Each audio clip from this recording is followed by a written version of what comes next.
اقرأ كتاب الله ترق جنانه وتنل عظيم الأجر والغفران.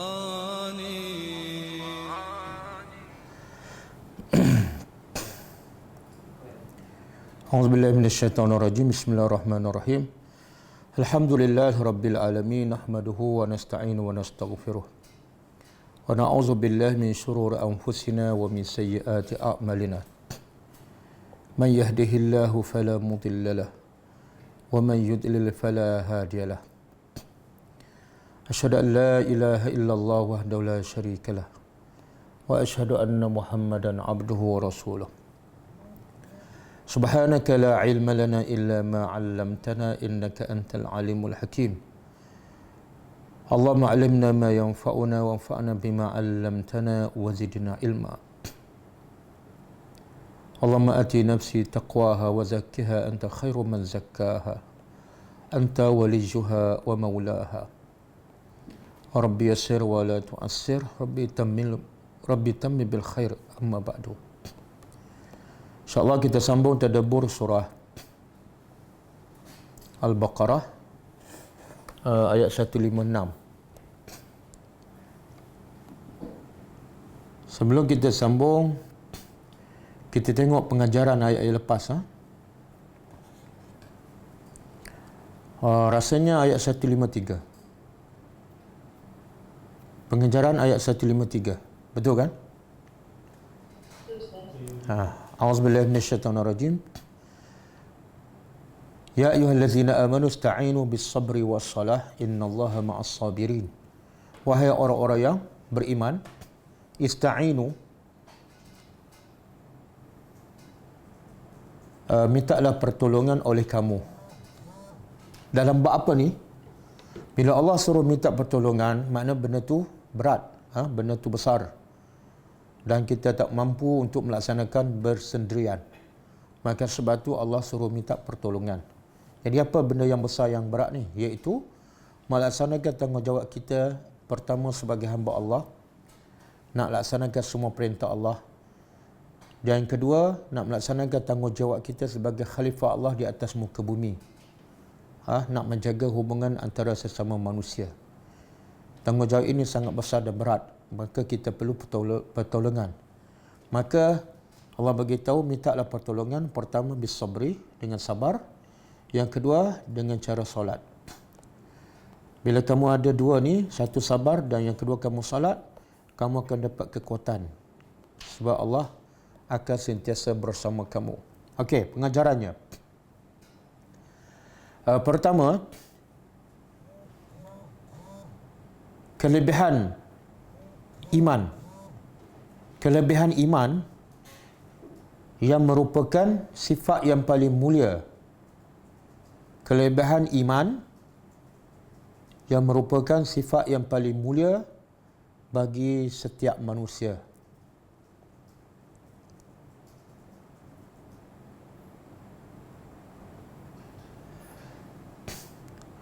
Sehingga Allah menyeru orang-orang beriman dengan memanggil, wahai orang-orang yang beriman.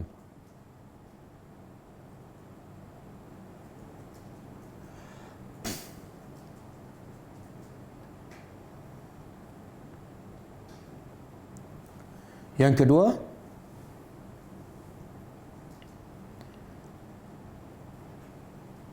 manusia tidak akan mampu melaksanakan tanggungjawabnya sebagai hamba Allah dan juga sebagai khalifah Allah di atas muka bumi, melainkan dengan pertolongan daripada Allah Subhanahu wa ta'ala.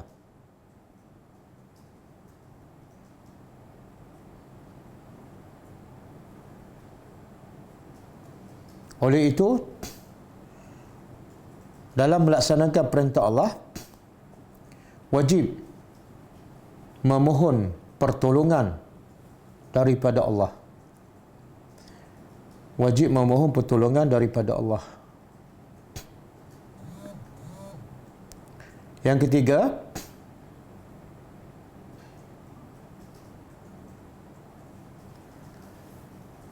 pertolongan yang paling besar dan berkesan untuk melaksanakan segala perintah Allah ialah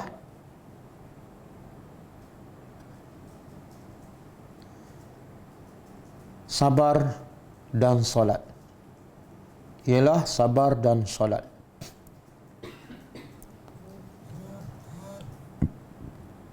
Yang keempat,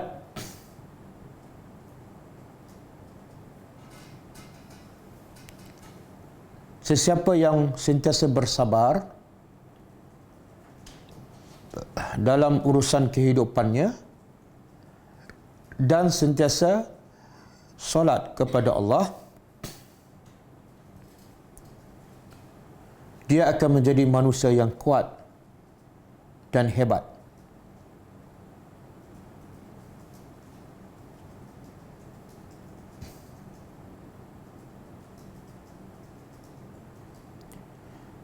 Kerana Allah sentiasa bersama orang-orang yang sabar.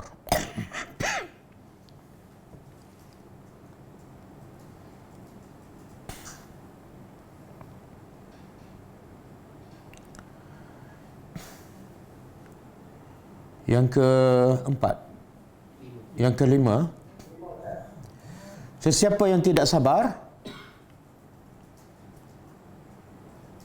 dan selalu meninggalkan solat, urusan kehidupannya akan menjadi berat dan terbeban.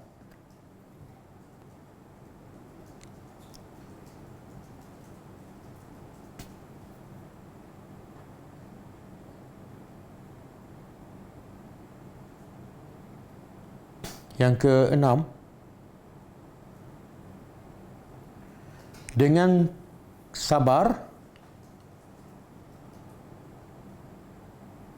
manusia akan menjadi cergas dengan sabar manusia akan menjadi cergas dalam setiap aktivitinya dan sentiasa istiqamah dalam amal solehnya.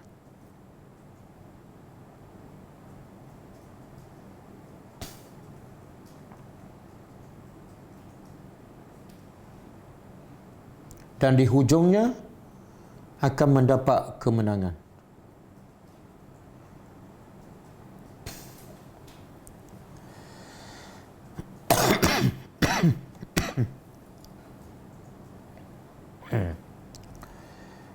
Yang ketujuh kan? Tujuh. Sesiapa yang meminta pertolongan selain daripada Allah,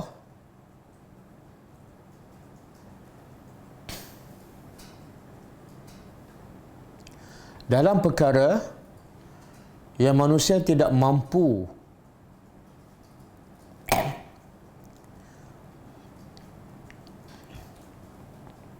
melaksanakannya,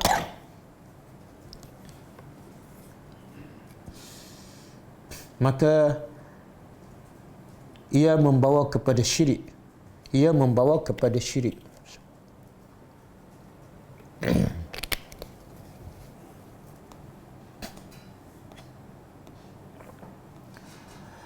Okey, ayat seterusnya.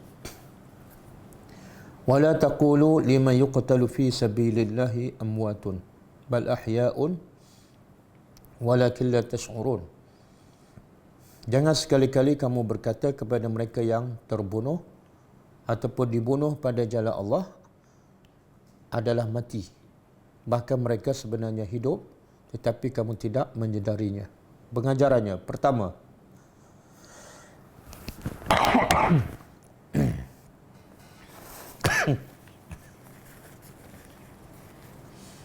dilarang mengatakan orang yang mati pada jalan Allah dilarang mengatakan kepada orang yang mati pada jalan Allah adalah mati.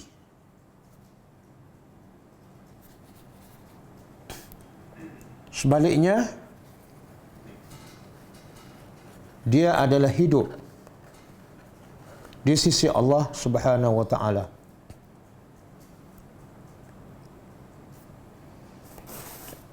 Tetapi hidupnya berbeza dengan kehidupan di dunia.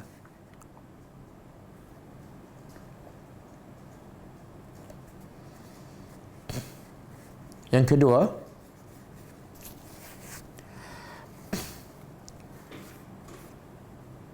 sesiapa yang berperang dengan musuh Allah untuk menegakkan kalimah Allah, maka dia adalah fi sabilillah. Maka dia adalah fi sabilillah.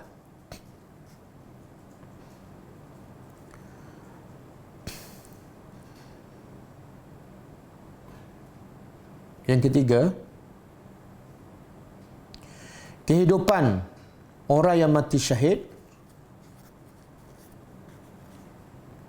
pada jalan Allah di alam barzakh adalah jauh lebih baik daripada kehidupan di dunia.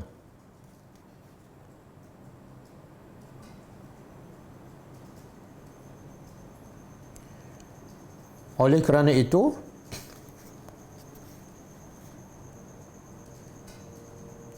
orang yang mati syahid ingin kembali semula ke dunia untuk mati syahid berkali-kali demi untuk mendapat kelebihan hidup yang terbaik di sisi Allah Subhanahu wa taala.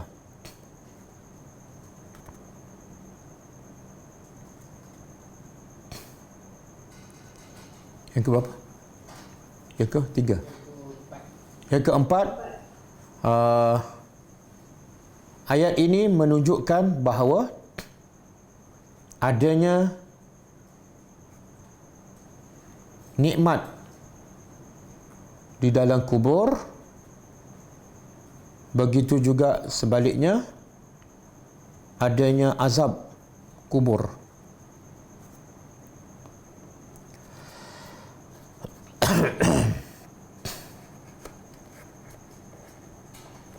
Okey. Kita ada satu ayat lagi, ayat 155. Tapi pengajaran dia disekalikan dengan ayat yang seterusnya sebab dia bersambung.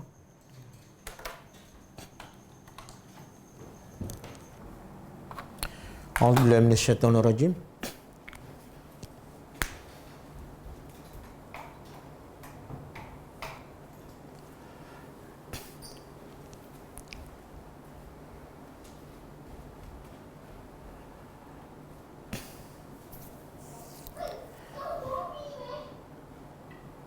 Okey. Ayat semalam dan ayat malam ni insya-Allah akan betul-betul merawat hati-hati manusia yang khususnya yang ditimpa musibah ataupun ujian. Kalau mereka betul-betul faham dan hayati apa saja musibah, besar ke, kecil ke, sakit ke, kemiskinan ke, kematian ke, kalau mereka betul-betul memahami, menghayati ayat semalam dan malam ni, mereka akan bahagia hidup walaupun ada musibah yang sebesar mana sekalipun. Dan ayat semalam dan malam ni juga akan membetulkan beberapa salah faham masyarakat kita tentang cara menghadapi musibah, insya-Allah. Okey, ayat semalam Allah kata apa? وَلَنَبْلُوَنَّكُمْ بِشَيْءٍ مِنَ الْخَوْفِ وَالْجُوعِ وَنَقْصٍ مِنَ الْأَمْوَالِ wal anfusi was samarat wa basyiri as-sabirin. Mana Allah kata pasti demi Allah pasti sesungguhnya kami akan uji kamu. Siapa kamu tu? Allah cakap dengan siapa ayat tu?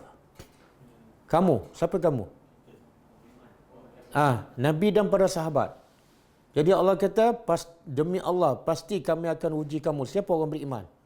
Apa bentuk ujiannya? Takut. Sedikit, bukan semua, sedikit daripada ketakutan. Allah tak bagi ujian sehingga kita takut dalam semua keadaan dan semua tempat.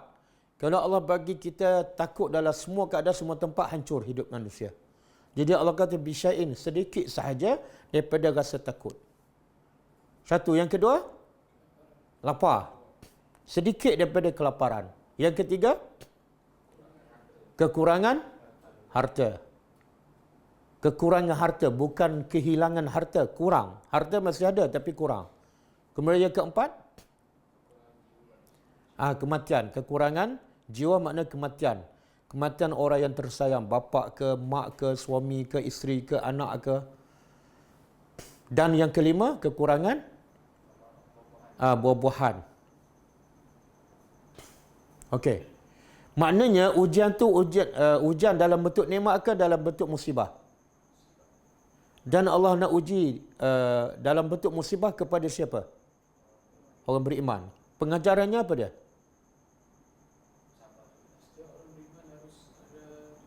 Bukan bermakna orang beriman itu mesti sentiasa sihat, sentiasa tenang, sentiasa cukup makan, bukan.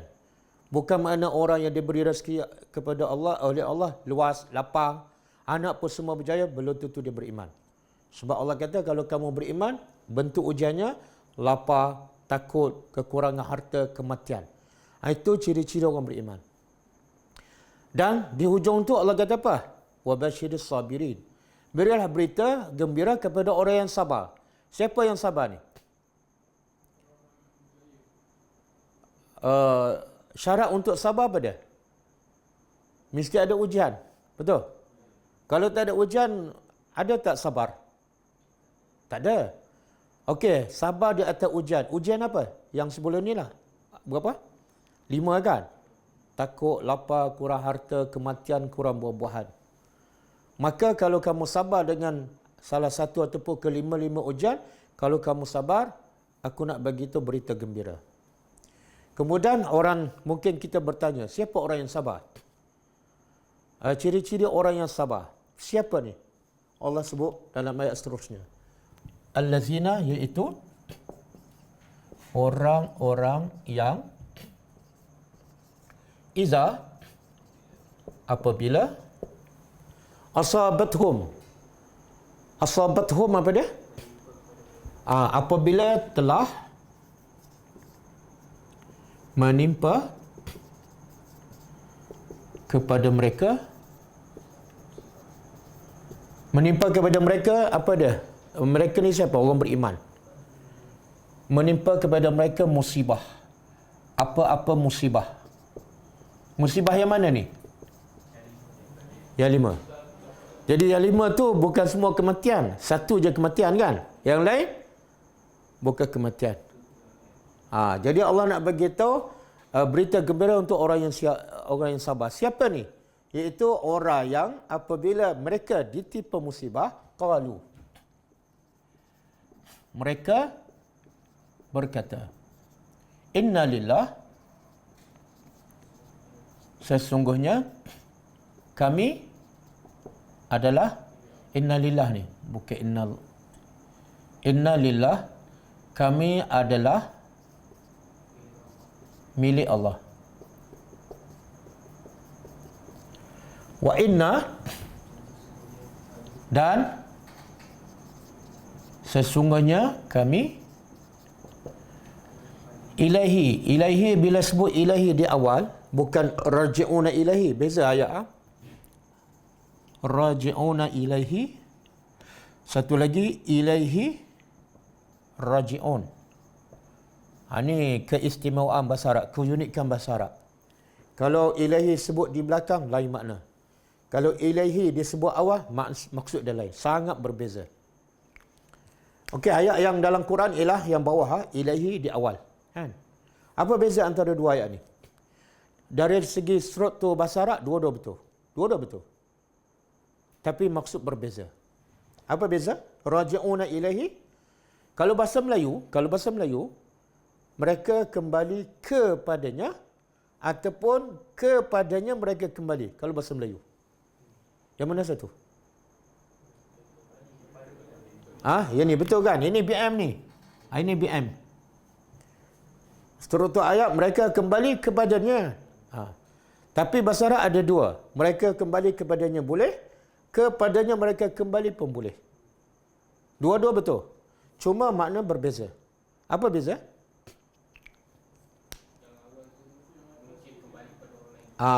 Yang awal ni, kalau ilahi di akhir, mereka kembali kepada Allah boleh tambah waw dan zaujahu, balik kembali juga kepada isterinya, suaminya, ataupun abihi, kepada bapaknya. Boleh tambah. Kalau ilahi, mungkin tak orang dah mati di akhirat besok, dia boleh cari bapak dia dan minta pertolongan bapak dia? Mungkin? Tak mungkin, mustahil. Mustahil. Bahkan masing-masing lari daripada orang yang dia sayang. Jadi Allah nak beritahu di akhirat besok, kamu hanya kembali kepada Allah saja. Full stop. Ayatnya macam mana? Ilahi di awal. Hanya kepada Allah. Jadi bila kita faham ayat ni, apa kita buat sepatutnya? Bila kita faham. Di akhirat besok tak boleh cari siapa? PM ke, polis ke, tentera ke, KKM ke? Maka kita faham apa akan kita buat. Mulai daripada sekarang, kita hanya cari Tuhan dan bergantung pada Allah saja. Bila kat dunia kita banyak bergantung pada orang, banyak bergantung pada benda, di akhirat kita tak boleh cari Tuhan. Yang boleh kembali kepada Allah dan cari Tuhan saja, yang orang tu di dunia hanya juga dicari Allah sahaja. Kalau kat dunia macam-macam dia cari, macam-macam dia tawakal, dia di akhirat besok dia tak akan jumpa Allah. Okey? Jadi sesungguhnya kami hanya kepadanya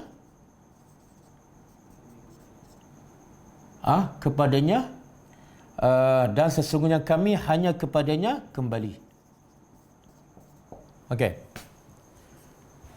Pertama, pembetulan fahaman yang sekian lama salah oleh sebahagian masyarakat. Apa dia? Bila orang kita sebut inna lillahi wa inna ilaihi raji'un, bila ada kematian saja salah. Saya ulang sekali lagi, salah. Bila kita hanya sebut inna lillahi wa inna ilaihi raji'un, bila dengar berita kematian, salah dan bercanggah dengan Quran. Habis nak sebut bila ni? Faham ayat ni. Bila mereka ditimpa musibah. Musibah apa? Yang 5 tadi. Itu 5 tu sebagai contoh. Kalau dia lapar, boleh tak sebut inna lillah? Boleh. Kalau dia kekurangan harta, tak cukuplah duit bulan ni. Boleh tak sebut inna lillah? Boleh. Kalau dia dalam ketakutan kan, ada polis kat depan kan, dia pun tak ada surat polis. Boleh sebut? Sebut kuat-kuat bagi polis dengar. Inna lillah wa inna ilaihi raji'un. Polis pun tanya, ada siapa-siapa mati? Boleh faham? Kalau dia ada kebun tapi tak berbuah tahun ni, boleh tak dia sebut inna lillah? Boleh. Okey, betul kan? Jadi kita yang ditimpa musibah, betulkan.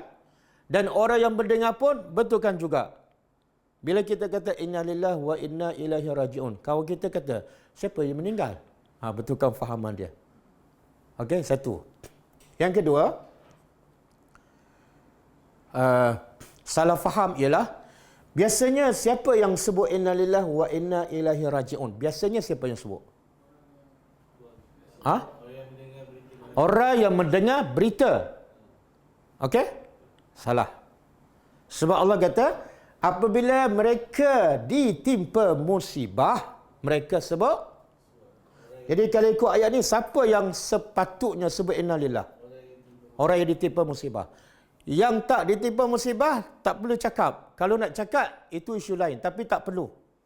Sebab Allah kata, orang yang sabar, yang dapat berita gembira ialah bila mereka ditimpa musibah, bukan dengar berita Mereka ditimpa musibah, mereka sebut inna lillah wa inna ilaihi raji'un. Okey, contohlah kalau Usamah ditimpa musibah. Dia kata inna lillah. Saya mendengar Usamah ditimpa musibah. Apa sepatutnya saya cakap? Tak perlu sebut inna lillah. Apa dia? Dia dalam musibah sekarang. Apa yang dia perlukan? Yang kita boleh bantu? Doa. Doa. Kita bila kawan kita ditimpa musibah, kita nak musibah tu hilang. Ya Allah, hilanglah musibah daripada kawanku. Bantulah kawanku. Kuatkan keazaman dan kesabarannya. Cukup. Kalau kita juga yang dengar berita orang ditimpa musibah, kita baca ni, tak ada doa untuk dia. Betul tak? Rugi tak? Rugi. Jadi sebab kita buat mengikut apa yang orang dulu buat, kita buat je. Kan? Kadang-kadang jadi terbalik pula. Yang ditimpa musibah tak sebut. Yang dengar berita pula. Beratur-ratur, berjela-jela. Innalillah. Kan? Okey.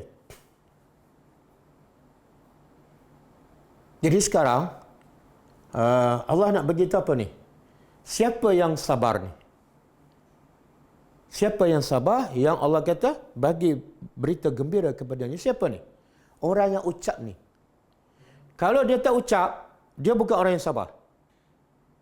Boleh faham? Sebab Allah sebut jelas ni. Berilah berita gembira kepada orang yang sabar. Siapa? Yang bila ditimpa musibah, dia sebut. Kalau dia tak sebut, dia tak sabar. Okey. Macam mana dia termasuk orang yang sabar dengan hanya sebut inna lillah? Macam mana tu? Ramai orang sebut inna lillah tapi tak sabar pun. Dah sebut inna lillah. Dah lah. Dah 3 kali dah sebut kan? Sebenarnya dia tak sabar. Awak ni telinga pekak ke? Macam mana dengan ucapan ini Allah kata dia adalah orang yang sabar? Sebab itulah setiap ayat, setiap perkataan kena hayati maksud dia. Barulah kita faham. Oh, rupa-rupa macam ni. Sebab itulah selama ni aku sebut tapi tak sabar pun. Okey, dia ada dua apa ni? Dua bahagian. Pertama, inna lillah. Apa maksud inna lillah?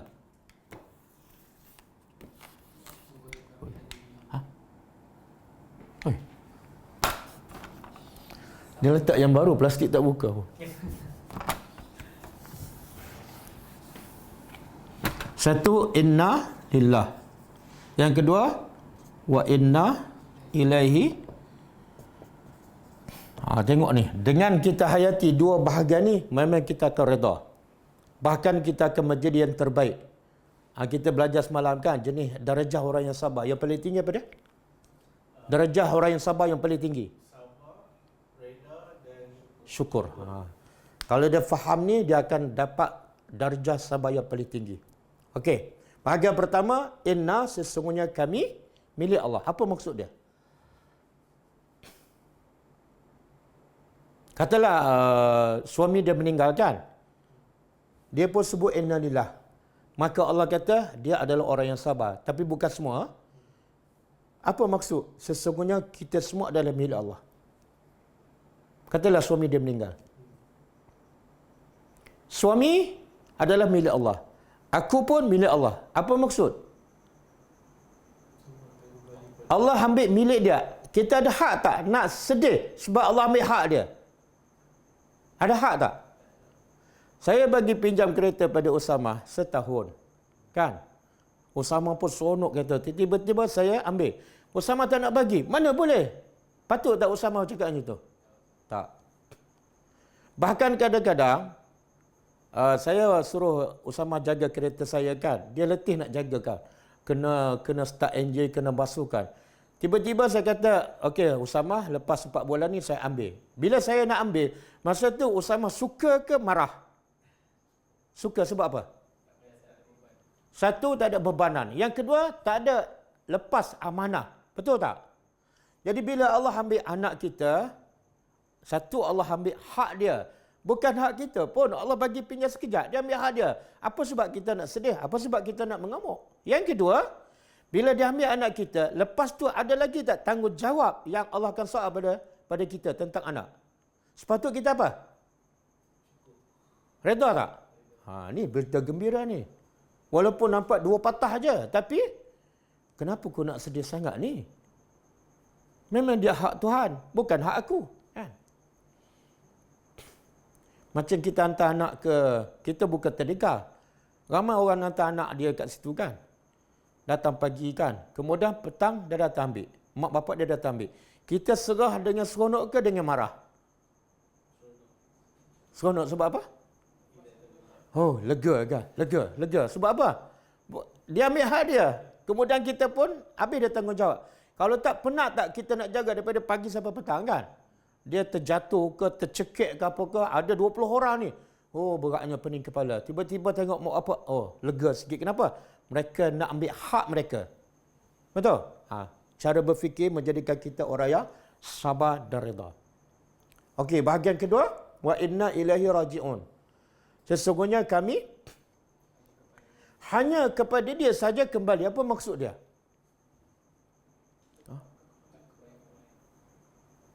Aku sekarang sedih suami mati kan? Aku. Suami aku mati, Allah ambil hak dia. Kan? Makna yang kedua dia kembali kepada Allah. Aku pun hak Tuhan. Dan aku pula akan kembali. Jadi apa masalahnya? Kenapa kau nak meraung? Kenapa kau nak sedih? Aku pun kembali kepada Allah. Yang patut aku buat apa dia? Buat persiapan untuk menghadap Allah. Ya Allah, besar tak? Sebab tu Allah kata, wabasyiris sabirin. Berilah berita gembira kepada orang yang sabar. Bila kamu sabar, kamu reda, besar tak ganjaran pahala? Itu persiapan untuk kamu kembali kepada Allah. Boleh? Saya nak tunjuk satu hadis sahih. Hadis Hasan riwayat Tirmizi. Dengan baik-baik ibu, bapa, mak ayah. Satu masa Allah bertanya kepada malaikat, qabattum abdi, kamu telah mencabut nyawa hambaku? Malaikat kata, ya, na'am. Kemudian Allah ulang lagi, qabattum samarata fuadihi, kamu cabut nyawa buah jantung dia. Mana anak tu macam buah jantung kan? Malaikat kata, ya. Okey. Kemudian Allah tanya yang ketiga malaikat, setelah kamu cabut nyawa buah jantungnya ataupun anak kesayangan hambaku ni, apa hambaku ucap? Dengar dia kata apa? Malaikat beritahu Allah Maha mengetahui. Hamidaka wastarja'a.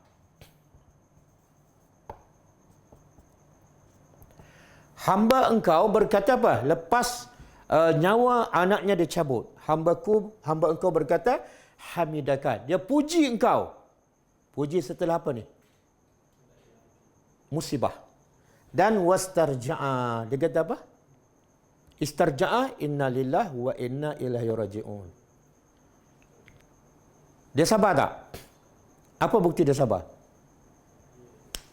Kan Allah kata orang yang sabar bila tiba musibah dia sebut innalillah. Dia sebut tak? Tapi sebelum sebut innalillah dia sebut apa? Makna darjah sabar dia tahap apa ni? Tahap apa? Kan semalam ada 4 tahap kan? Syukur. Darjah paling? Dia bukan setakat sabar, bukan setakat reda, tapi syukur. Apa bukti? Hamidaka. Dia puji engkau. Anak mati, dia puji Allah. Alhamdulillah. Dengar Allah kata apa pada malaikat? Ubnu lahu baitan fil jannah wasammuhu baital hamdi. Allah arahkan pada malaikat, binalah untuk hamba-Ku ni yang sabar dan puji aku satu rumah di syurga dan namakan rumahnya Baitul Hamdi.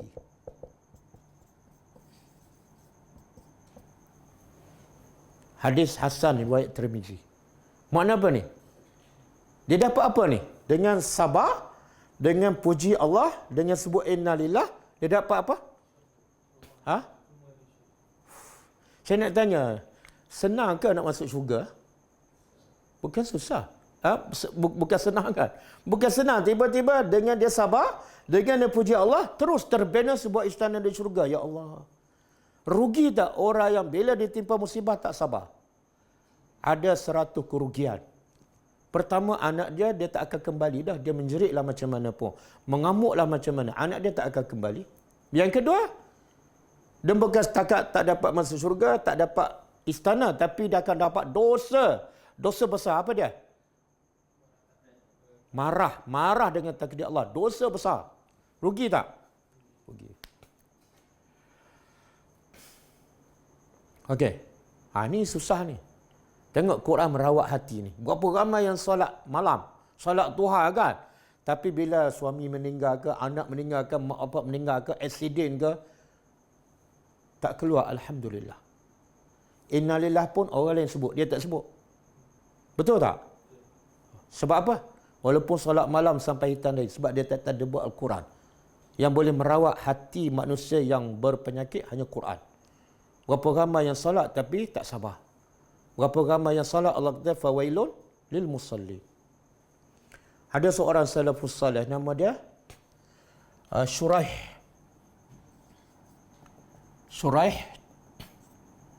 Al-Qadi. Ini bagi insya-Allah boleh bagi motivasi pada kita. Apa dia? Kata Shuraih Al-Qadi, bila aku ditimpa musibah, aku puji Allah 4 kali. Puji Allah 4 kali. Kita bila dapat kereta baru, kita puji Allah berapa kali? Berapa kali? Ada tak sebut? Alhamdulillah, Alhamdulillah, Alhamdulillah. Tak ada kan? Paling-paling tidak pun sekali. Tapi salafus salih Shuraih Al-Qadi, ini bukan dapat nikmat, dapat musibah. Dia kata apa? Aku puji Allah 4 kali. Bila ditanya kenapa 4 kali? Pertama, aku puji Allah sebab apa? Sebab Allah bagi musibah aku bukan dalam bab agama. Musibah hanya sakit, itu fizikal. Allah tak uji, tak bagi musibah dalam bab agama. Apa makna bab agama? Solat lambat, itu musibah agama tu. Buka aurat, itu musibah agama. Berzikir tak khusyuk, itu musibah agama. Allah tak bagi musibah dalam bab agama. Allah hanya bagi musibah padaku dalam bab dunia. Aku puji Allah. Boleh faham? Kita kalau luka kaki dengan tak berzikir pagi, yang mana kita sedih?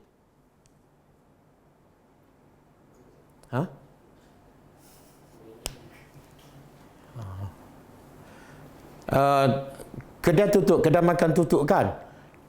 Dengan kita tak berzikir pagi, yang mana kita mengamuk? Kedai tutup kan? Tapi sebenarnya yang mana musibah dalam bab agama? Tak zikir pagi kan? Tapi kita tak rasa sedih. Yang kita sedih ialah sebab yang kedua aku puji Allah bila aku dapat musibah ialah bila aku tengok orang lain musibahnya lagi besar pada aku. Aku kata aku aksiden tapi masih boleh baiki. Orang lain kata dia terbakar. Anak aku mati seorang, isteri aku masih ada. Ada 3 lagi orang yang masih hidup. Orang lain anak 3 mati. Mak bapak sekaligus, satu keluarga. Ya Allah, alhamdulillah. Yang ketiga, aku puji Allah. Sebab apa? Aku masih boleh sebut inna lillahi wa inna ilaihi raji'un. Dan bila aku dapat sebut ni, aku adalah orang yang sabar. Aku adalah orang yang sabar. Dan yang keempat, aku akan dapat berita gembira. Sebab Allah kata wabasyirih as-sabirin. Berita gembira untuk siapa ni? Untuk orang yang sabar. Siapa nak bagi berita gembira ni? Kita kalau Datuk Ismail Sabri bagi tahu kan, PKP lockdown tamat 14 hari bulan. Gembira tak? Gembira kan? Kalau Datuk Ismail Sabri cakap pun kita gembira. Macam mana Tuhan cakap? Tuhan nak bagi berita gembira, kita tak gembira. Mana kita tak kenal Tuhan. Okey. Dan ada satu lagi, ulama tambah, dia kata, sepatut kita puji Allah bila ditimpa musibah 5 kali puji. Kenapa? Sebab yang kelima kita akan dapat pahala. Apa pahala? Semalam. Pahala orang yang sabar. Tanpa had. Tanpa had. Yang ni dapat pahala apa ni? Dapat apa? Tapi ini syarat lah. Ini syarat mesti apa ni? Tak, syarat musibah apa dia ni? Kalau hadir ni lebih khusus kepada apa? Anak mati. Sebab anak mati ujiannya lagi besar kan? Anak kesayangan. Kalau anak kucing okey lagi kan? Ini anak sendiri. Rugi tak kalau kita sabar? Ada orang solat malam, pergi haji berpuluh kali, umrah beratus kali. Tapi bila anak mati, tak sabar. Ada orang umrah tak pergi, haji tak pergi sebab miskin. Bangun malam pun tak. Tapi bila anak mati, dia puji Allah dan innalillah. Dapat sebuah istana di syurga. Okey. Sebab tu ada seorang salafus salih nama dia Abdullah bin Sahal bin Tasturi. Abdullah bin Sahal Tasturi. Dia kata apa? Bila Allah kata wa basyiris sabirin, berilah berita gembira kepada orang yang sabar. Dia kata apa? Selepas aku dengar ayat ni, aku tak nak apa je. Aku tak nak apa je. Aku nak jadi orang yang sabar je. Apa jadi, jadilah. Aku nak jadi orang yang sabar. Kenapa? Sebab bila aku jadi orang yang sabar, aku akan sentiasa dapat berita gembira daripada Allah. Tengok. Orang salafus salih faham ayat Quran. Dia tak nak duit dah. Nak apa? Nak jadi orang sabar. Kalau dengan duit dia boleh sabar, okey, tak ada masalah. Tapi kalau dengan duit dia tak sabar, dia tak nak jadi orang kaya. Bolehkah?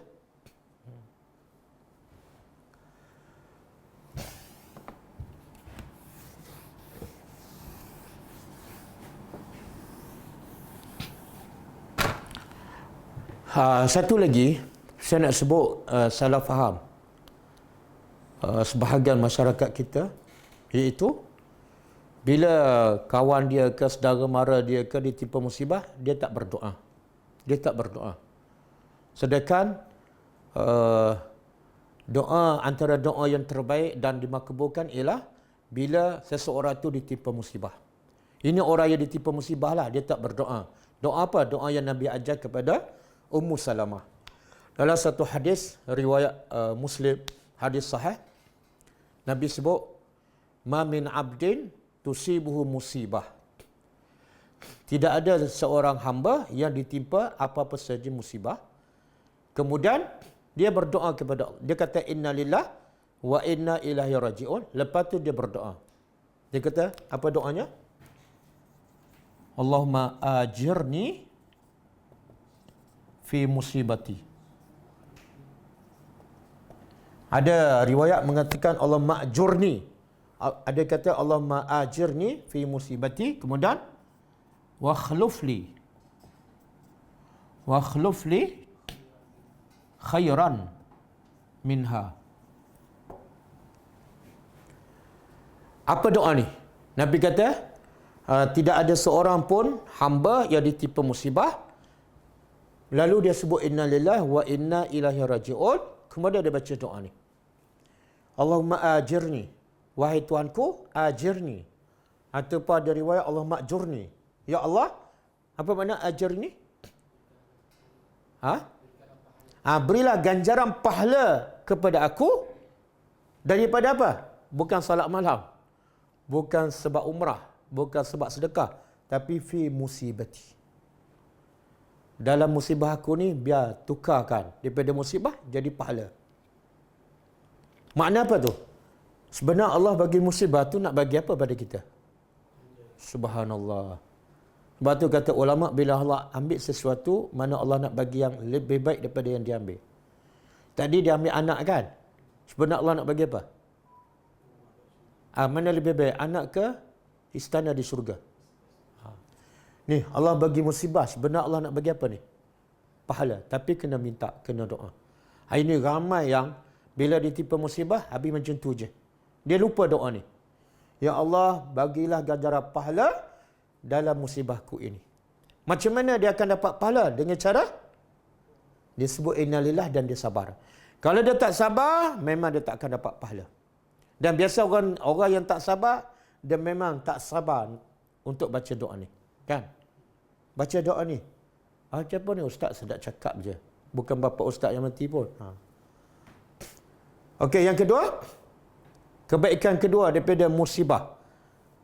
Wakhlufli, dan gantilah untuk aku yang lebih baik daripada musibah. Apa musibah? Contohlah, kereta kita terbakar. Kita pun minta, ya Allah bagilah pahala. Hasil daripada musibah ni aku sabar, satu bagi pahala. Pahala dengan kereta, katalah kereta BM, harga berapa? Siapa biasa ada pakai kereta BM? Berapa? Apa dia? Oh, Wiraha. Katalah 1 juta kan? Yang kita minta apa dah? Kereta aku terbakar, BM. Harga dia 1 juta. Gantilah musibah ini dengan pahala. Pahala dengan nilai kereta 1 juta mana lebih mahal? Kenapa?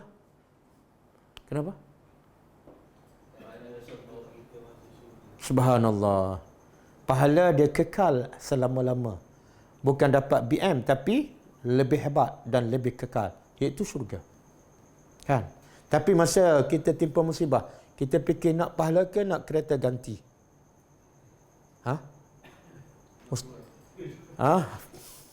Dua-dua. Tak, cakap saya kalau boleh nak pahala lah. Tapi kalau dapat 2, okey je saya. Tak dapat 2 pun okey. Tapi yang penting saya nak pahala tu. Sebab kereta kalau dapat ganti pun, akhirnya saya tinggal juga. Tapi pahala saya akan bawa terus bersama saya dalam kubur. Yang kedua, wakhluf li. Kalau nak ganti, baca doa ni. Gantilah bagi aku yang lebih baik daripadanya. Lebih baik daripada apa? Kereta terbakar. Apa dia yang lebih baik? Itu benda yang tak mestinya kereta. Kadang-kadang dengan kereta ni kita sibuk dengan urusan dunia. Kita menjadi riak.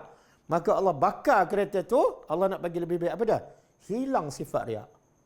Allah tak ganti dengan kereta. Dengan tak ada riak, kita menjadi semakin rendah diri. Kita semakin tawaduk. Kita pergi ke masjid. Kita pergi gelah agama. Betul tak? Sebab itulah yang kisah lelaki dalam surah Al-Kahfi yang ada 2 kebun kan? Kenapa dia sombong? Kenapa dia sombong? Sebab dia ada 2 kebun. Maka kawan dia yang miskin yang beriman doa kan? Apa doa dia? Supaya Allah hapuskan kebun dia. Kenapa? Ini bukan doa jahat ni, doa baik. Dengan kebun dia terbakar, adakah lebih baik daripada kebun dia kekal? Kebun dia terbakar lebih baik bagi dia. Kenapa? Subhanallah. Hilang sifat sombong. Sebab sombong ni kalau ada sebesar zarah ke neraka dan haram masuk syurga. Tapi caranya apa? Kena hilang kebun tu. Betul? Jadi bila kita minta Allah ganti, tak mestinya kereta. Kadang-kadang ganti lebih baik. Okey? Dan kata Ummu Salamah, ada riwayat mengatakan Nabi ajar doa ni kepada dia. Ada riwayat mengatakan Nabi ajar pada Abu Salamah, suami dia. Suami dia Abu Salamah, seorang muhajirin daripada Mekah, memang terkenal seorang sahabat yang hebat. Dan dia mati dalam peperangan Uhud, dia cedera, kemudian sembuh, kemudian luka dia berdarah kembali dan dia mati. Lalu Nabi ajar dia baca doa ni. Kan? Bila dia baca doa ni, minta apa? Antara yang dia minta apa dia? Ganti yang lebih baik daripada musibah yang menimpa dia. Apa musibah menimpa dia? Suami dia hilang. Ummu Salamah cakap apa? Siapa yang lebih baik pada Ummu Salamah? Dia sangat cinta pada Abu Salamah. Bagi dia Abu Salamah adalah orang yang terhebat. Tiba-tiba Nabi suruh baca. Siapa yang lebih hebat daripada suami aku? Sebab dia tak terfikir Rasulullah jadi suami dia. Betul tak? Tapi sebab dia yakin doa ni daripada Rasulullah, mesti betul. Dia baca. Akhirnya Rasulullah masuk berminannya dan kahwin dengan dia. Jadi dengan doa ni dia dapat tak lebih baik daripada suaminya? Ustaz, saya dulu kereta terbakar, lepas tu saya doa ni tak dapat-dapat pun. Ulama kata apa? Sebab kamu tak yakin. Dapat kata memang tak dapat. Dia kena yakin 100%. Jangan ada sikit pun ragu. Ada sikit je ragu, tak dapat. Boleh? Betul tak masyarakat kita bila ditimpa musibah, jarang baca doa ni. Betul tak? Biasa dia baca apa? Paling-paling tinggi, innalillah kan? Itu pun dalam keadaan hati yang marah juga tu kan? Kita yang dengar pun, kita dengar berita musibah. Kita ajar tak orang yang ditimpa musibah baca doa ni. Kadang-kadang kita pun tak sampai ke ilmu. Betul? Sampaikan. Okey? Ada satu hadis, anak perempuan Nabi, ada riwayat mengatakan nama dia Zainab. Anak pada Zainab ni sedang nazak lah, sakit. Ada kata anaknya perempuan yang bernama Umamah. Ada kata anak lelaki. Jadi Nabi masa tu tak ada kat situ. Jadi bila anak dia sedang nazak, dia pun hantar utusan supaya bagi kepada Rasulullah, supaya Rasulullah baliklah tengokkan, buat sesuatu. Nabi bagi kepada wakil utusan ni, kamu bagi tahu pada anakku Zainab yang sedang menghadapi musibah, iaitu anaknya sedang nazak kan. Bagi tahu apa?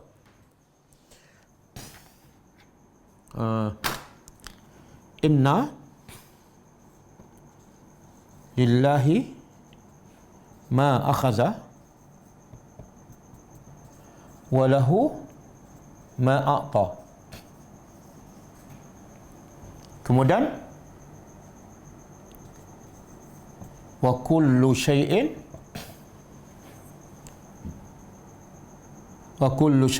bi ajalin musamma.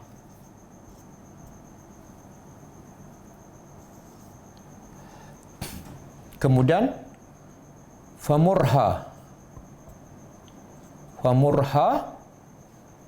ataupun ada riwayat lain faltasbir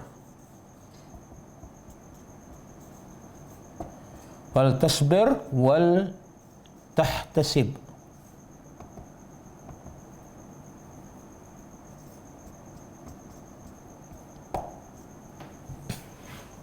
Okey. Jangan bertukar yang atas ni lain.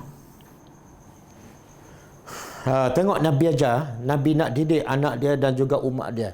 Bila ditimpa musibah, macam mana nak jadikan musibah tu satu amal soleh yang dapat ganjaran yang terlalu besar, yang mungkin tak dapat dalam solat malam, mungkin tak dapat ketika bersedekah. Allah kata, sebut inna lillah, sesungguhnya kita semua adalah milik Allah.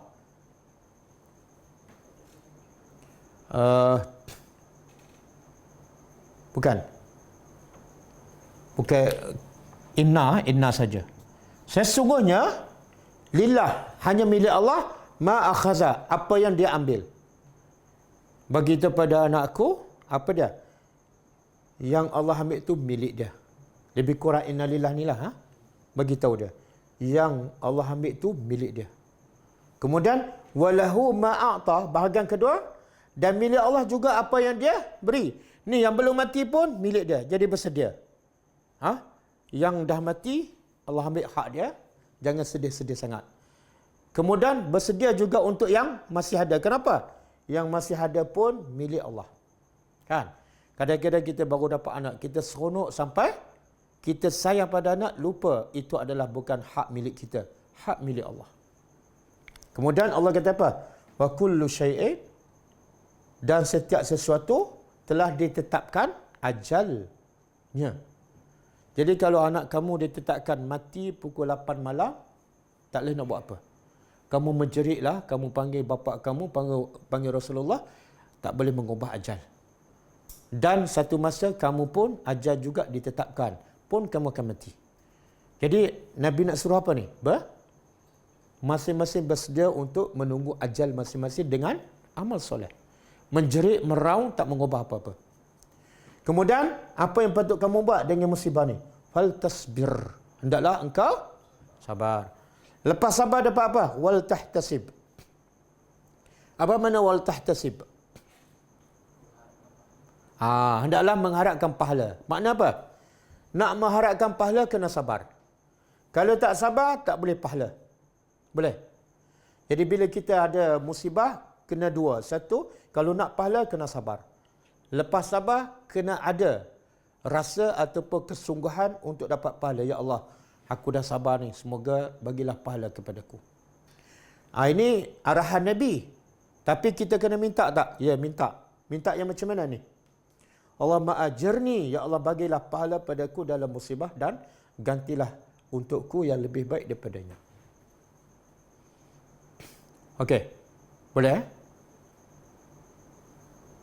Ini antara salah faham sebahagian masyarakat kita, iaitu bila ditimpa musibah, dia sama ada tak baca langsung ataupun setakat baca innalillah. Doa ni dia tak baca. Rugi. Satu kerugian yang sangat besar. Kemudian kita kena faham setiap musibah yang menimpa kita ataupun setiap benda yang kita sayang hilang, maka percayalah, yakinlah, sebenarnya bila Allah ambil barang tu, Allah nak bagi yang lebih baik. Tapi kaedahnya kena macam ni. Kena sabar, kena harap pahala, kena berdoa. Okey. Boleh ha? Ada lagi tak kelebihan orang yang sabar? Ada. Ulaika. Mereka itulah.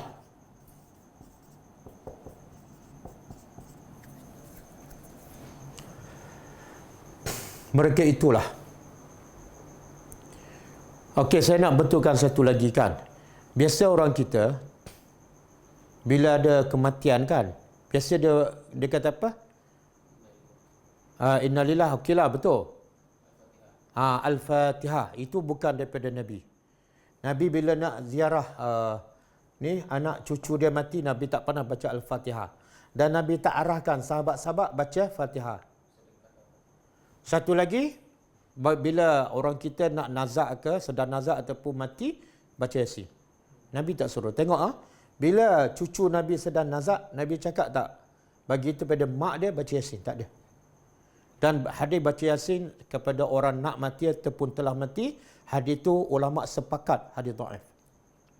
Siapa nak baca silakan, tapi saya beritahu kebenaran. Kalaulah baca Yasin untuk si mati adalah terbaik, Nabi orang pertama akan buat. Sebab Nabi diutuskan oleh Allah untuk jadi contoh kepada semua umat manusia. Kalau Nabi tak buat, maka sebaik-baik jangan buat. Habis nak buat apa Ustaz? Ni, baca doa ni.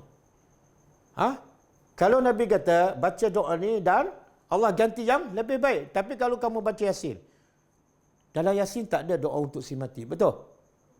Tak ada doa untuk si mati. Si mati tak dapat apa-apa. Nak kata dapat pahala baca Al-Quran kepada si mati, dalam mazhab Syafi'i tak sampai. Betul? Dalam mazhab Syafi'i tak sampai pahala baca Yasin kepada si mati. Kalau nak sampai, tukar mazhab. Mazhab Ambali sampai. Mazhab Ambali sampai. Tapi caranya, baca sendiri. Bukan baca ramai-ramai. Dan kalau nak pahala lagi banyak, kalau ikut mazhab Ambali, jangan baca Yasin. Baca surah Baqarah. Nak lagi banyak, baca 30 juzuk. Jangan hakkan kepada surah Yasin. Sebab tu Nabi bila ziarah Abu Salamah, bila diberitahu kepada Nabi Abu Salamah telah meninggal, Nabi pun pergi. Apa Nabi buat? Apa Nabi buat setelah ziarah orang mati? Nabi tak pernah suruh sahabat baca Yasin. Nabi tak pernah suruh keluarga si mati itu baca Yasin. Nabi kata kepada sahabat, sekarang malaikat sedang mengaminkan doa. Jangan cakap kecuali benda yang baik. Sebenarnya ada satu lagi hadis, bila kita ziarah orang sakit ataupun orang yang sedang nazak nak mati, maka cakap benda yang baik saja. Sebab malaikat akan aminkan semua. Kalau cakap yang tak baik pun, malaikat akan aminkan. Begitu juga kalau dah mati sekalipun, kalau dah pergi ziarah yang dah mati, jangan cakap kecuali yang baik kepada si mayat tu. Sebab apa? Ketika itu malaikat sedang yu'minun, mengaminkan. Yang kedua, Nabi kata apa? Nabi baca doa, Allah maghfir li Abi Salamah. Ini doa bila kita dengar berita kematian. Bukan Al-Fatihah. Orang mati sangat-sangat perlukan doa. Saya ulang. Orang mati sangat-sangat perlukan doa. Dengan doa, Allah ampunkan dosa dia. Bila Allah ampunkan dosa dia, insya-Allah dia selamat daripada azab kubur. Apa doa Nabi pada Abu Salamah yang dah meninggal? Allah maghfir lahu. Allah maghfir lahu. Satu. Yang kedua, warfa' darajatahu.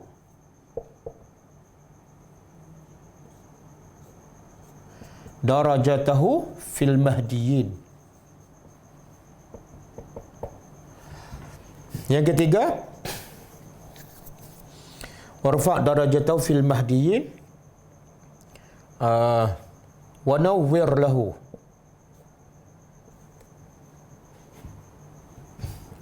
Wa wasi' asri. Wa wasi' qabrahu.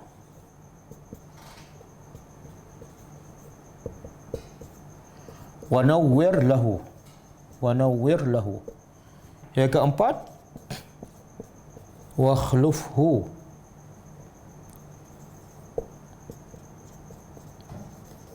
khairan minhu. Ini 4 doa yang Nabi baca ketika melawat Abu Salamah yang baru meninggal. Apa dia? Allah maghfir lahu. Bahkan Nabi sebut nama, Allah maghfir li Abi Salamah. Jadi kalau kita ada sahabat kita mati, sebut nama. Allah maghfir li Muhammad.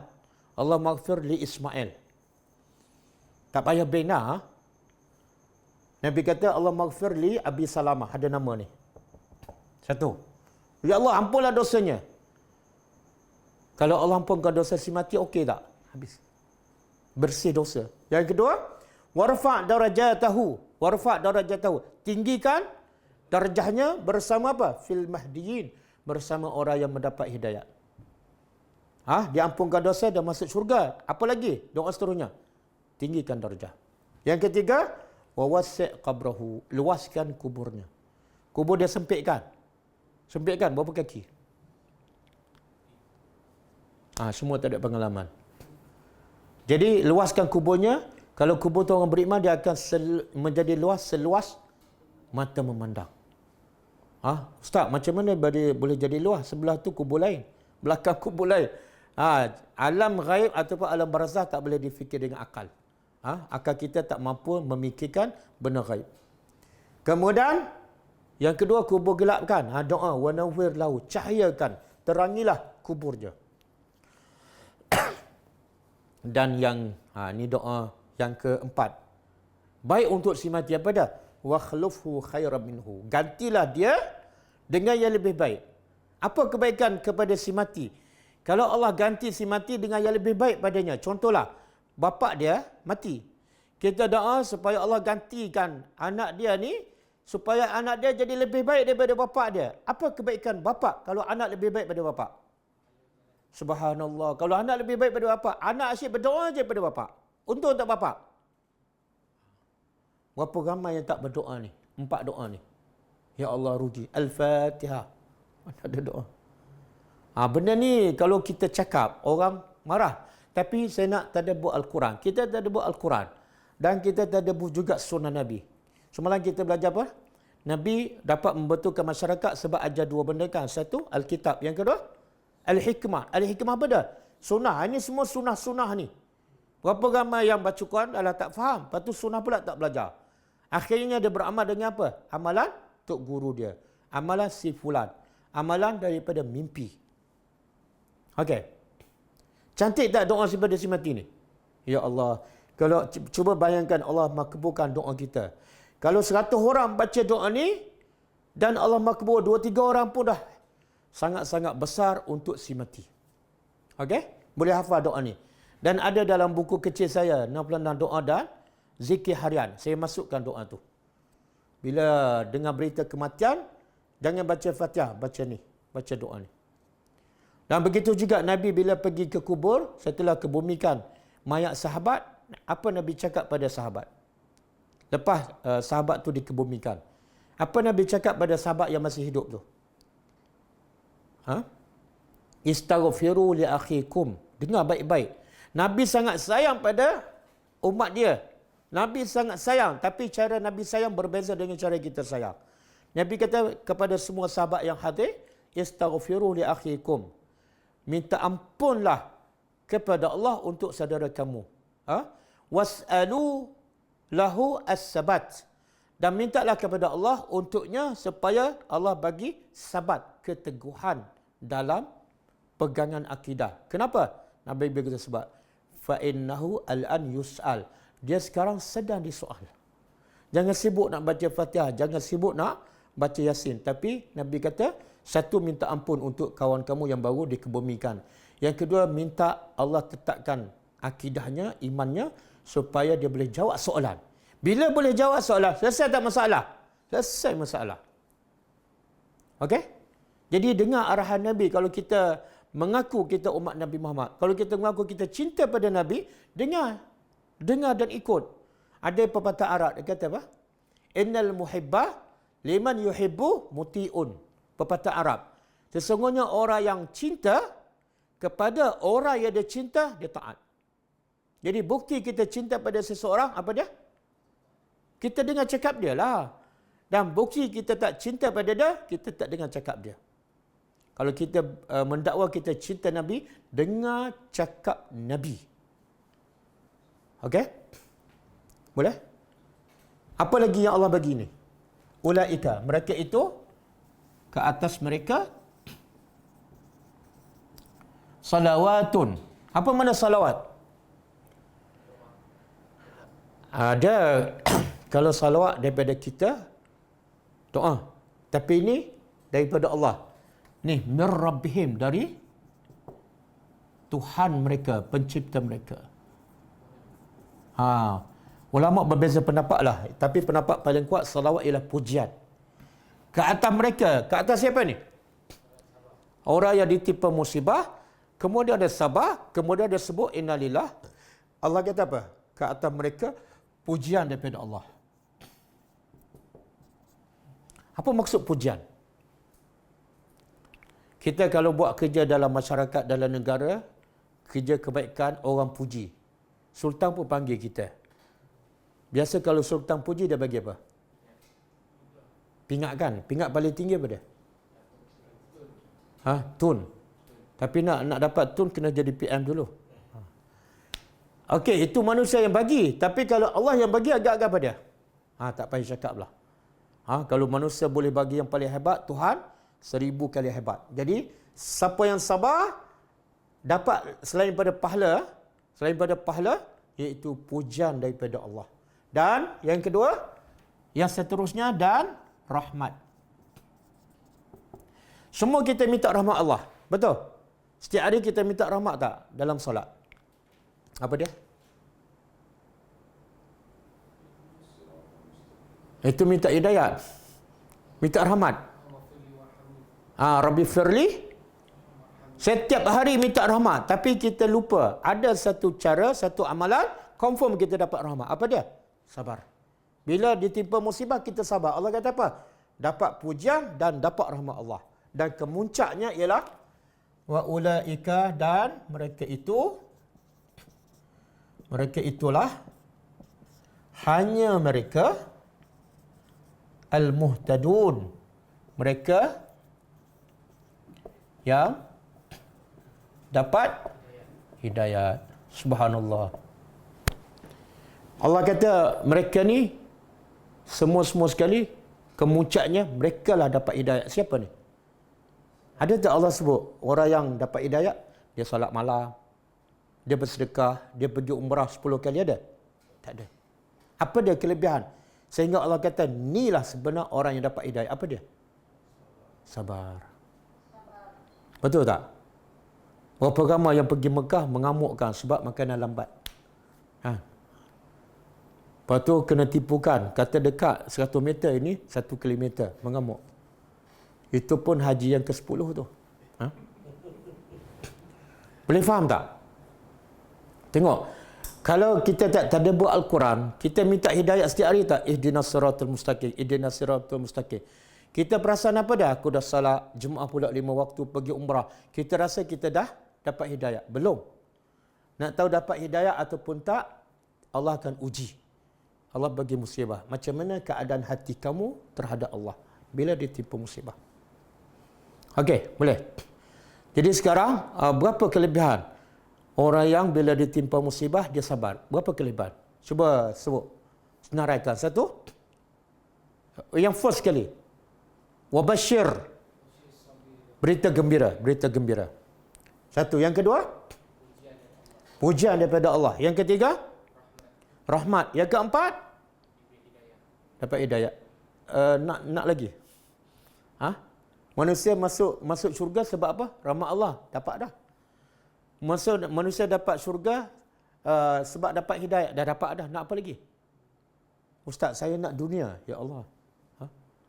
Dan ada lagi kelebihan kan? Pahala yang tanpa had. Berapa ramai yang pulun habis-habiskan solat duha, solat witir. Tapi dia tak fokus pada ni. Pak, bila bagi musibah habis. Lingkup. Boleh faham? Nabi kata ada seorang wanita yang solat malam banyak, sedekah banyak, puasa banyak kan? Puasa sunat banyak. Tapi kenapa Nabi kata dia ahli neraka? Kenapa dia menyakiti jiran? Sebab dia tidak ada sabar ni. Dia tak boleh tahan mulut dia, tak sabar. Nak juga mengatakan. Oh, susah tu. Teman-teman, kalau orang mengata pada kita kan, kita nak sabar untuk tidak balas. Bolehkah? Dan ada satu kisah kan, Nabi kata kepada sahabat, sekejap lagi akan masuk melalui pintu ni seorang bakal calon ahli syurga. Kan? Jadi sahabat tengok, tiba-tiba masuk orang biasa je, bukan tokoh sahabat yang hebat. Besok Nabi cakap lagi, orang yang sama dengan janggut basah, kemudian kepit selipar kan. Jadi ada seorang sahabat Abdullah bin Amr bin As, kalau tak silap saya. Dia pun tengok, orang macam ni calon surga. Dia rasa macam tak layak aja.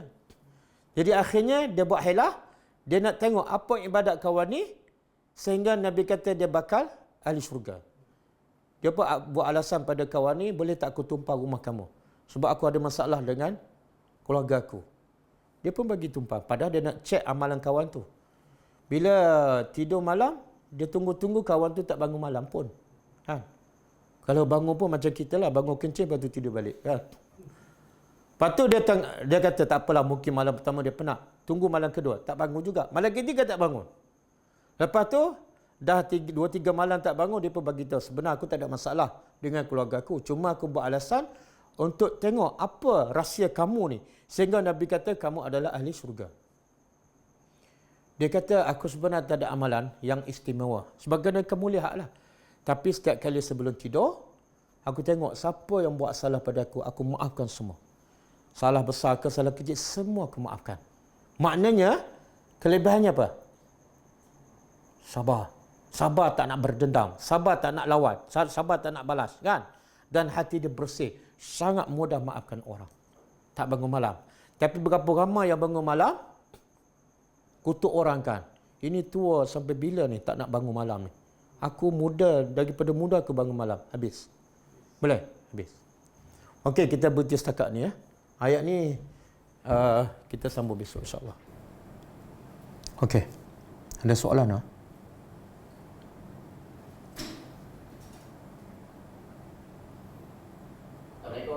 Waalaikumsalam warahmatullahi. Saya nak tanya tentang amalan Darul Talaq. Apa amalan apa? Darul Talaq. Ustaz biasa dengar benda tu, saya rasa Ustaz lagi mahir kot. Tak, soalan ni pernah ditanya dan saya dah jawab rasanya. Mungkin orang lain bertanya kot. Kafur talak apa ni? Makna bila kita buat dosa ataupun masalah, Allah akan balas terus. Macam tu? Macam mana? Konsep Darul Talaq menggunakan Al-Quran untuk mendapat petunjuk. Dia macam Ustaz bagi lepas tu Ustaz juga ajar Al-Quran. Tengok mana-mana chapter yang mungkin ada ayat-ayat yang menjawab persoalan Ustaz. Oh, jenis macam ni. Bila dia buka Quran, kebetulan surah tu, muka surat tu, maka itu adalah sebagai petunjuk lah. Kan, macam tu? Pertama, dia tak bercanggah dengan amalan Nabi. Nabi tak pernah pun. Sebab ayat Quran turun berdasarkan peristiwa dan permasalahan yang berlaku. Jadi Quran ni nak merawat masalah orang, kan? Jadi bila nak merawat masalah manusia, manusia kena tahulah apa masalah dia. Barulah dia cari ubat, betul? Dalam keadaan dia tak tahu masalah ataupun dia tahu masalah, kemudian ubatnya apa dah? Rambang je. Buka surah, tengok-tengok at-talaq, bab cerai. Dia tak kahwin pun tak lagi kan? Jadi sebenarnya cara tu salah. Salah. Satu. Yang kedua, kewajipan kita dengan Al-Quran, buka secara rambang ke ataupun tadabbur ayat demi ayat. Allah mencela orang yang tidak tadabbur kan? Afala yatadabbaruna al-Quran am ala qulubin aqfaluha. Kenapa mereka ni tak tadabbur ayat-ayat Allah ataupun hati mereka telah terkunci? Allah cela siapa ni? Yang tak tadabbur Al-Quran ataupun yang tak buka Quran secara rambang, secara rawak. Jadi wajib kita tadabbur ayat demi ayat. Sama ada nak start daripada Fatihah, Al-Baqarah ataupun daripada belakang, tak penting. Yang penting setiap ayat semua kita kena faham. Tak boleh pakai rawak macam tu. Kalau kita pakai rawak macam tu, masalah kita tak akan selesai lah. Yang ketiga, semua ayat adalah syifa. Daripada Alif Lam Mim sampai surah An-Nas. Semua ayat adalah syifa. Jadi kita kena baca ke semua dan kena faham semua dan kena beramal semua sekali. Tak boleh nak pilih-pilih. Wallahu alam. Okey. Okey.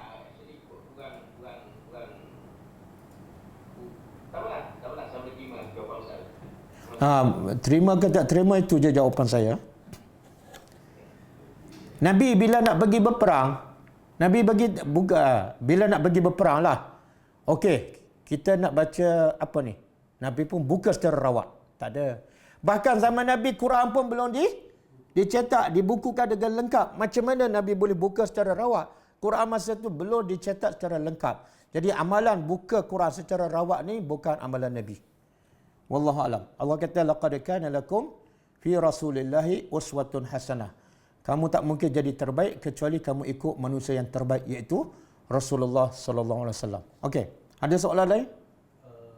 Waalaikumsalam.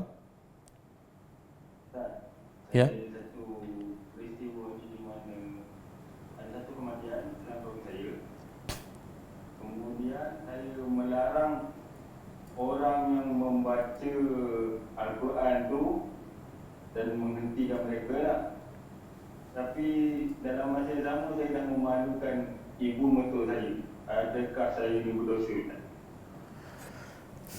Ya, kalau kita kadang-kadang yang kita nak tegur tu dah betul, ada dalil. Tapi cara kita tegur salah, kita tetap berdosa. Sebab itulah Islam juga mengajar kita cara nak menegur orang. Cara nak menegur orang, jangan sampai memalukan orang. Bila memalukan orang, kita mengaibkan dia kan dan menyakitkan hati, itu adalah satu dosa. Itu satu. Yang kedua, kita nak tegur orang supaya apa? Supaya orang terima kan. Jadi bila kita nak orang tu terima, jangan buat sesuatu yang menyakitkan hati dia. Bila dia hati dia sakit, dia lagi tak nak terima. Sebab tu ada satu kisah. Saya lupa nama. Orang ni nak menegur seorang guru yang dia buat kesalahan depan khalayak ramai, student dia ramai. Ini salafus salih lah. Maka dia pergi rumah kawan tu ketika waktu malam. Senyap, semua orang tak ada. Isteri orang tu pun tidur. Jadi bila ditanya, kenapa kamu datang tengah malam? Sebab aku nak tegur kamu dalam keadaan seorang pun tak akan tahu kesalahan kamu, termasuk isteri kamu. Itu begitu sekali berhati-hati bila kita nak tegur orang. Jangan sekali sampai memalu ataupun mengaibkan orang. Wallahu alam. Jazakallah khair. Wa anta fajazakallahu khair. Assalamualaikum Ustaz. Ada satu soalan. Waalaikumsalam warahmatullahi. Apa nama ni kan yang doa tadi, Allahumma ajirni fi musibah. Fi musibati ya. Fi musibati. Tapi bila kita kadang-kadang bila kita sembahyang kat masjid surau kan, orang baca Allahumma ajirni minan nar. Yang itu apa maksud dia?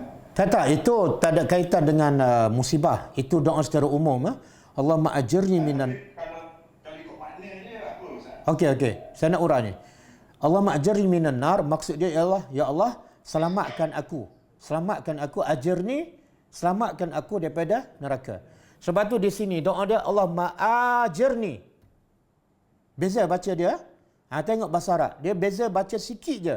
Kalau ada harakah makna dia lain. Allahumma ajirni. Saya bermakkan. Allahumma ajirni. Ataupun satu lagi Allahumma ajurni fi musibati. Kalau ajirni ataupun Allahumma ajurni, iaitu bagilah pahala. Tapi kalau Allahumma ajirni, ya Allah selamatkan aku daripada neraka. Wallahu alam. Baik, terima kasih. Okey, sama-sama.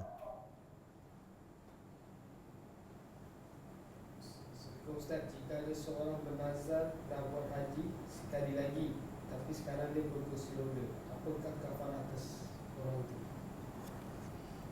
Dia bernazar untuk buat haji. Sekali lagi. Kali kedua lah. Mungkinlah dia sekali lagi. Ialah kali kedua lah. Yang kali pertama, benar wajib memang tak boleh bernazar. Kafarah orang yang bernazar. Sekarang, dia memang dah tak mampu buat. Ataupun dia masih ada peluang dan masih ada keazaman untuk buat.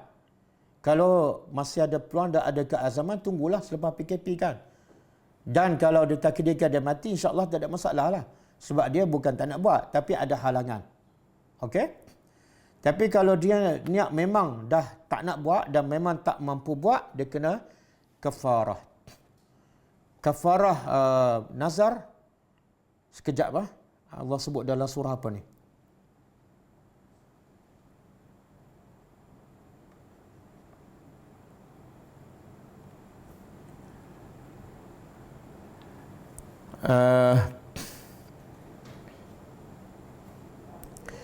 Boleh buka surah apa? Sekejap.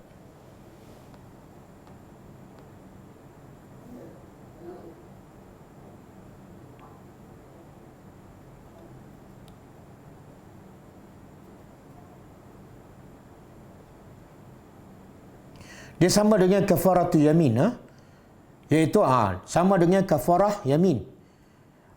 Iaitu dia kena bagi makan dengan siapa yang bernazar tapi tak mampu lakukan, dia kena kafarah, iaitu bayar bagi makan 10 orang miskin. Bagi makan 10 orang miskin ataupun bagi pakaian kepada 10 orang miskin ataupun memerdekakan hamba yang beriman. Jadi nak merdekakan hamba tak ada. Cukup dia bagi makan 10 orang miskin ataupun beli pakaian untuk 10 orang miskin. Wallahu a'lam. Adakah doa itu dibaca dengan segera Sekejap, soalan dibaca. Apa dia? Sekejap. Ustaz, adakah doa itu dibaca dengan segera selepas ditimpa musibah atau bolehkah dibaca selepas beberapa waktu berlalu setelah diingatkan? Tak, sebaik-baik doa ni sebaik-baik dibaca bila ditimpa musibah lah. Kan? Kalau kita ditanya lah, musibah yang menimpa kita nak Allah ganti segera ke lambat? Kita nak segera. Kalau nak segera, doa segeralah. Ustaz, lepas telah ditimpa masalah, sekarang bila dah dengar tadabbur malam ni, kita tak dapat dah keganjaran yang telah Allah janjikan tersebut. Semalam saya dah sebutkan Nabi kata apa? Yang Nabi tegur wanita yang menangis di kubur sebab kematian anak kan. Bila diberitahu pada dia itu adalah Rasulullah, dia pergi jumpa Rasulullah. Dia kata apa? Ya Rasulullah, aku tak tahu yang tegur aku tadi adalah engkau.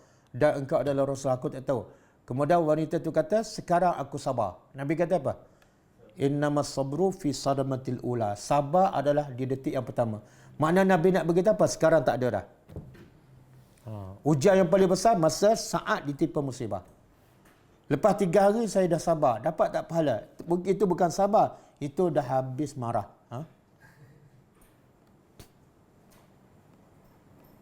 Tunggu musibah baru. Ada lagi? Okey, soalan daripada Zoom. Assalamualaikum Ustaz. Waalaikumsalam warahmatullahi. Ustaz, saya nak tuan tanya, Nabi Ibrahim ni sebenarnya ada berapa orang isteri Ustaz? Dan ada tak sanad untuk pembuktian kalau sekiranya ada isteri ketiga? Sebelum saya jawab soalan, saya nak tanya Kak, kenapa Kak nak tahu sangat isteri Ibrahim berapa orang? Ada rahsia ke? Kan Ustaz, sebab ada artifak yang saya dapat dari sahabat, dan yang isteri yang ketiga tu dia anak-anak dia tu menjadi ketuanan Melayu di semua benua Ustaz. Oh, ketuanan Melayu. Melayu mana ni? Melayu Jawa ke Melayu Iban ke apa ni? Tak, okey. Okey Kak. Okey Kak. Semua yang dicakap tu tak ada fakta, tak ada dalil lah. Daripada Quran pun tak ada, daripada hadis pun tak ada. Dan Imam Malik bagi kaedah dengan baik-baik Dengan baik-baik. Imam Malik bagi kaedah. Imam Malik ni imam yang mengasas mazhab Maliki dan dia mengajar di Masjid Nabawi. Tempat dia mengajar tu sebelah kubur Nabi lah. Apa dia kata? Semua kata-kata manusia boleh diambil dan boleh ditolak. Kita ada hak nak tolak. Kecuali kata-kata sahibi hazal qabri. Kecuali kata-kata tuan punya kubur ni, iaitu kata-kata Rasulullah. Haram kita tolak. Kalau setakat bercakap je, Ibrahim ada isteri ketiga dan keturunan dia adalah daripada keturunan Melayu, memang tak ada dalil. Kita nak tolak pun boleh, Tapi nak terima pun tak ada dalil. Jadi yang terbaiknya kita tolaklah. Sebab dia tak ada kaitan langsung dengan iman kita dan tak menambahkan amal soleh kita. Dan banyak lagi ayat Quran, hadis yang sepatut kita faham, yang kita beriman, yang patut kita beramal, kita belum tahu. Kenapa kita nak ambil benda yang tak ada kaitan langsung dengan keiman dan amal soleh kita. Okey? Satu. Yang kedua, kalau kita belajar tadabbur ikut kelas saya, kisah Nabi Ibrahim kan, saya dah sebut. Ada pendapat, dia sebut dalam tafsir, bila Nabi Ibrahim berwasiat kepada anak-anaknya, dalam ayat Quran, banihi, anak-anaknya. Bila anak-anaknya dalam bentuk plural ramai. Yang kita tahu anak Ibrahim dua, Ishak dengan Ismail. Kalau dua, banaihi ataupun ibnaihi. Jadi ulama tafsir mengatakan maksud banihi anak-anak Ibrahim. Jadi ulama tafsir mengatakan sebenarnya Ibrahim bukan ada dua anak. Ada satu lagi isteri nama dia Qatirah. Ini pendapat oleh ulama tafsir. Tapi tidak ada dalil lah. Dan daripada Qatirah itu dapatlah anak, ada kata 4, ada kata 6. Jadi kalau 6 campur Ismail dengan Ishak 8. Tapi cerita tafsir setakat tu sahaja. Full stop. Tak ada dah. Lepas Qatirah dapat anak, dapat cucu, dapat cicit, pergi ke Kuala Lumpur dan jadilah Bani Melayu. Tak ada. Cerita setakat tu je. Wallahualam. Maksudnya tak ada sanad, Ustaz? Tak ada. Tak ada sanad. Ha. Terima kasih, Ustaz. Okey, sama-sama. Assalamualaikum. Ustaz,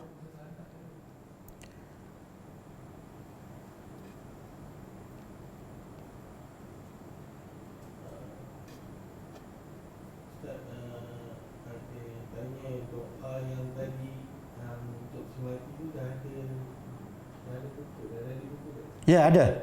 Doa untuk si mati. Ada dalam buku saya tu. Saya tahu banyak amalan-amalan sunnah Nabi masyarakat kita tak tahu, dah tak amal. Sebab